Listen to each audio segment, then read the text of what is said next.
Hello दोस्तों, welcome to my YouTube channel. दोस्तों, स्वागत है हमारे super power study classes IIT JEE session में। दोस्तों नमस्कार। इस वीडियो में हम आपको बताएंगे, क्वेश्चन है हमारा, एक विद्युत परिपथ हमें दिया गया है और इस विद्युत परिपथ में हमसे पूछा गया है क्वेश्चन में कि ए और डी बिंदु के बीच तुल्य प्रतिरोध ज्ञात कीजिए। और दूसरा क्वेश्चन है, बिंदु ए और सी के बीच तुल्य प्रतिरोध ज्ञात कीजिए। तो ये एक ही क्वेश्चन में दो क्वेश्चन पूछा गया है दोस्तों। तो जरा यहाँ पर ध्यान दीजिए सभी स्टूडेंट जो वीडियो को देख रहे हैं। दोस्तों लास्ट तक वीडियो को ज़रूर से ज़रूर देखिए, क्योंकि इस क्वेश्चन में आपको कुछ न कुछ जानकारी मिलेगी। तो चलिए दोस्तों वीडियो को स्टार्ट करते हैं। तो पहला क्वेश्चन हमारा है, ए और डी बिंदु के बीच तुल्य प्रतिरोध ज्ञात करना है। तो हमें पहले ये ध्यान देना है कि कौन कौन से बिंदु के बीच हमें प्रतिरोध ज्ञात करना है। तो दोस्तों ध्यान दीजिएगा, यहाँ पर ए और डी बिंदु के बीच हमें प्रतिरोध ज्ञात करना है। तो यहाँ पर आप ध्यान दे सकते हो, तो सभी स्टूडेंट यहाँ पर ध्यान देंगे। यहाँ पर जिसे मैं यहाँ पर ए और डी बिंदु के बीच मानता हूँ। यहाँ पर ए पॉइंट है, अगर यहाँ से हम धारा प्रवाहित करते हैं तो यहाँ पर 3 बिंदु से होकर जा रही है धारा, और हमें कुल धारा आएगी यहाँ बिंदु डी तक। तो ए और डी के बिंदु के बीच हमें ज्ञात करना है, तो हम इधर से देखेंगे। अब हमें साफ साफ दिखाई दे रहा है दोस्तों, ए और बी और सी, ए से बी से सी, ये दोनों दोस्तों, ये प्रतिरोध जो 5 ओम का लगा है और ये प्रतिरोध जो 10 ओम का है, ये हमारा श्रेणी क्रम में है, श्रेणी क्रम संयोजन है यहाँ पर दोस्तों। तो इन दोनों को हम पहले सरल करेंगे, दोस्तों। तो ध्यान दीजिएगा, यहाँ पर हम एक और चित्र बनाते हैं, डायग्राम, और एक छोटा सा डायग्राम और बनाते हैं यहीं पर दोस्तों। ध्यान दीजिएगा, अभी इसको पहले हम श्रेणी क्रम में जोड़ देते हैं। तो श्रेणी क्रम में जो तुल्य प्रतिरोध का फार्मूला होता है वो होता है R=R1 + R2। यही होता है दोस्तों श्रेणी क्रम संयोजन का तुल्य प्रतिरोध का फार्मूला। तो R=10 ओम और 5 ओम, 10 + 5, तो ये हो जाएगा 15 ओम। किनके बीच दोस्तों? इन दोनों प्रतिरोध के बीच। तो इन दोनों प्रतिरोध को हम हटाकर एक नया प्रतिरोध लगाएंगे, केवल एक प्रतिरोध लगाएंगे दोस्तों इन दोनों का। अब इन दोनों का जो है तुल्य प्रतिरोध कितना आया है? 15 ओम आया है। तो यहाँ पर ध्यान दीजिए, ए पॉइंट हमारा यहाँ पर है और डी पॉइंट हमारा यहाँ पर है। इनके बीच एक प्रतिरोध लगा है 4 ओम का, और दोस्तों यहाँ पर एक प्रतिरोध लगा है, सी पॉइंट यहाँ है, यहाँ 6 ओम का है, और इनके बीच एक प्रतिरोध और लगा है। अभी ध्यानपूर्वक वीडियो को देखिए दोस्तों, बहुत इम्पोर्टेंट वीडियो है। ये है 10 ओम का हमारा। अब ये 10 ओम का है, तो मैंने इन दोनों को हटाकर एक लगाया है। तो यहाँ ध्यान दीजिएगा, ये ऐसे इनके बीच एक प्रतिरोध हम लगा देंगे जो हमारा होगा 15 ओम का। अब यहाँ पर ध्यान दीजिए, हमें ए और डी बिंदु के बीच पूछा गया है। तो एक बार चित्र को आप ऐसे देखिए दोस्तों, किस प्रकार से, एक ऐसे इस प्रकार से देखिए, इस प्रकार से ये दोनों ए और सी के बीच देखिए दोस्तों, ये और ये, यहाँ से अगर हम धारा प्रवाहित करते हैं, ये यहाँ से जाता है, यहाँ से जाएगा, यानी कि धारा 2 दिशाओं में बंट रहा है। यहाँ से धारा जाकर यहाँ आएगा और यहाँ से धारा जाएगा, यहाँ आएगा, और यहाँ से दोनों मिल करके इस बीच चले जाएंगे। तो यहाँ हो क्या रहा है? ये दोनों कौन से क्रम में हैं दोस्तों? ये दोनों हमारे समांतर क्रम में हैं, और जब समांतर क्रम में हैं तो इनके तुल्य प्रतिरोध का फार्मूला क्या हो जाएगा? 1/R=1/R1 + 1/R2। यही तो होता है समांतर क्रम श्रेणी का फार्मूला समांतर क्रम संयोजन में दोस्तों। तो 1/R=1/R1, R1 का मतलब दोस्तों 10 + R2 15। इनको सॉल्व कर लेना है दोस्तों। 1/R= यहाँ हम एलसीएम ले लेंगे, 15 दूना 30 और ये 3 से यहाँ मल्टीप्लाई करवा देंगे।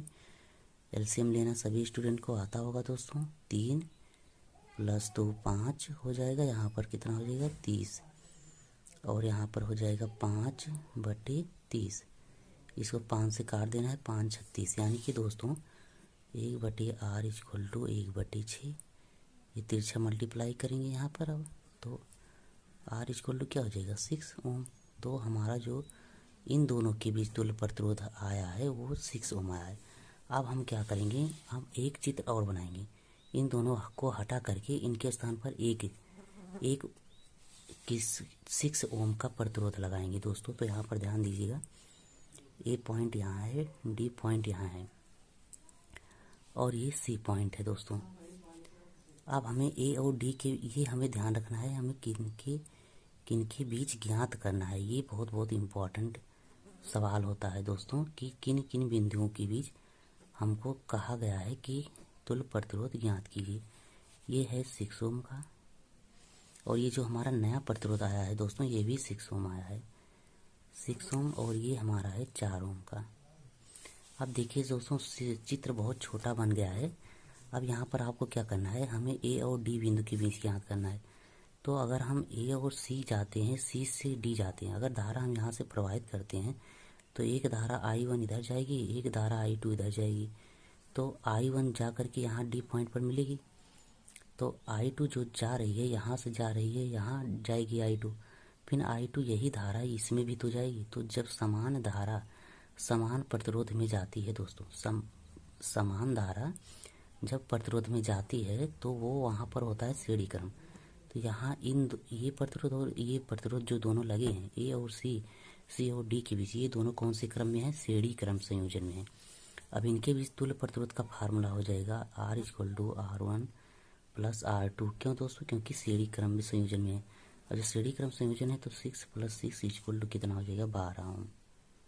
ये R = इनके बीच होगा दोस्तों, किनके बीच, A और C के और D के बीच। अब हम एक और चित्र बनाएंगे दोस्तों, आपको समझने के लिए दोस्तों हम इतना चित्र बना रहे हैं ताकि आपको एक एक स्टेप समझ में आ जाए, एक एक पॉइंट दोस्तों, ताकि आप प्रतिरोध में दोस्तों इस विद्युत धारा चैप्टर में दोस्तों क्लास 12 चैप्टर 3 विद्युत धारा किरचॉफ लॉ दोस्तों बहुत इंपॉर्टेंट चैप्टर है।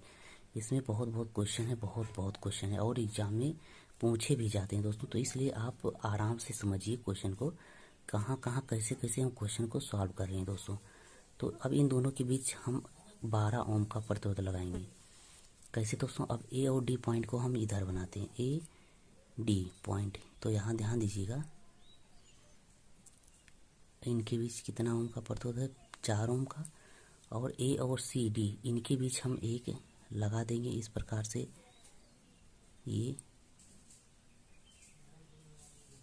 ये हमारा कितना है दोस्तों 12 ओम। अब हमें ध्यान देना है A और D के बीच ज्ञात करना है। अगर हम धारा यहाँ से प्रवाहित करते हैं दोस्तों, I1 इसमें जाएगा, I2 इसमें जाएगा, दो दिशा है दोस्तों, A से हमें D के बीच ज्ञात करना है। तो I1 इधर, I2 इधर, यानी कि 2 रास्ते हैं दोस्तों, धारा प्रवाहित D तक पहुँचने में 2 रास्ते हैं। तो यानी कि ये दोनों समांतर क्रम में है, तो इन दोनों के बीच तुल्य प्रतिरोध हो जाएगा 1/R = 1/R1 + 1/R2। यहाँ से हमारा आंसर हो जाएगा 1/R = 1/R1 12 ओम और प्लस 1/4।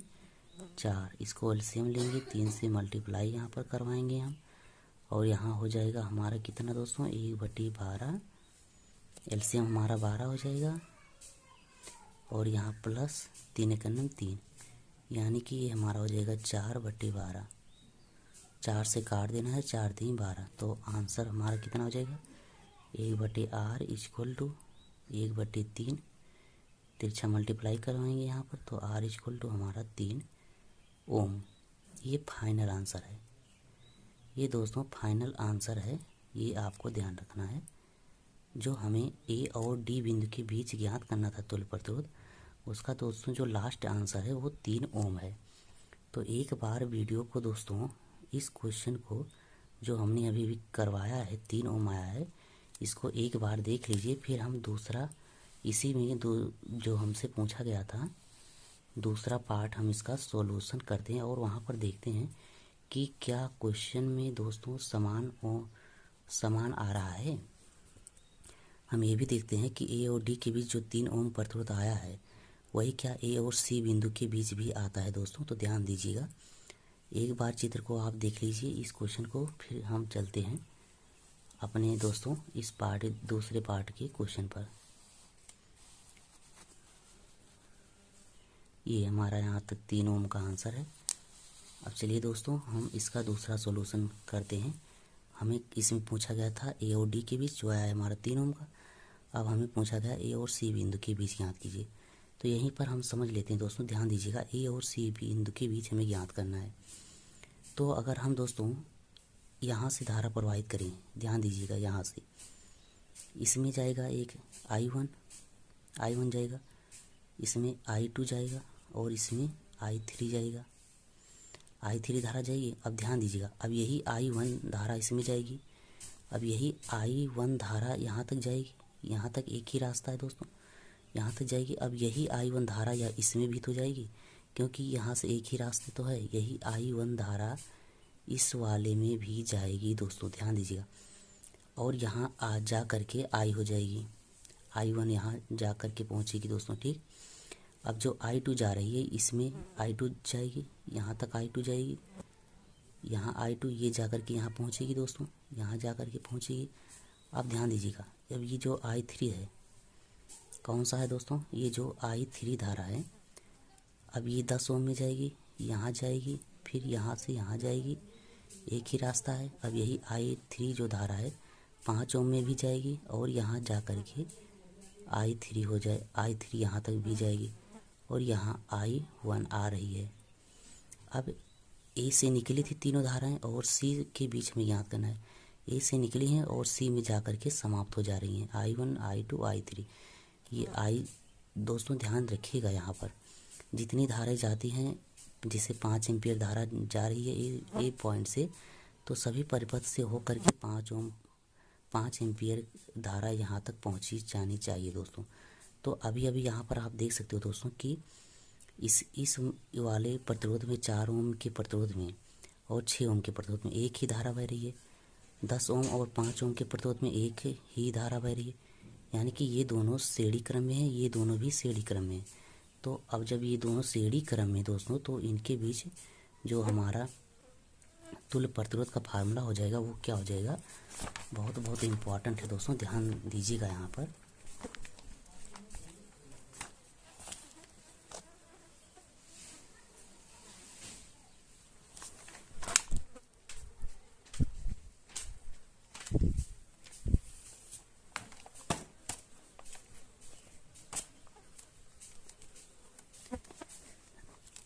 यहाँ पर ध्यान देंगे सभी स्टूडेंट। अब यहाँ पर हम समझ लेते हैं कितना आता है। यहाँ हमारा हो जाएगा 6 4 10 ओम और ये हमारा हो जाएगा दोस्तों 10 ओम, ठीक। और ये हो जाएगा कितना, 5 और 10, ये इधर हो जाएगा 15 ओम का हमारा, 15 ओम। और दोस्तों ध्यान दीजिएगा, ये यहाँ से लगा है जो यहाँ 10 ओम, ये हमारा हो जाएगा ऐसे। तो ये हमारा कौन सा पॉइंट था, ये डी पॉइंट, ये हमारा बी पॉइंट और ये हमारा ई और ये हमारा सी। तो यहाँ पर ध्यान दीजिएगा। अब ये दोस्तों ध्यान दीजिए, ये तीनों हमारे किस क्रम में है, समांतर क्रम संयोजन में। और जब समांतर क्रम संयोजन में है तो इनके बीच तुल्य प्रतिरोध का फार्मूला क्या हो जाएगा, 10 ओम 10 ओम 15 ओम। तो ध्यान दीजिएगा यहाँ पर कितना हो जाएगा, 1/R equal to 1/R1 plus 1/R2 plus 1/R3। तो यहाँ पर 1/R equal to 1/10 plus 1/10 plus 1/15। यहाँ हमको एलसीएम लेना पड़ेगा, 3 2 से गुणा करवाना पड़ेगा इसमें, और इसमें 2 3 इसमें 3।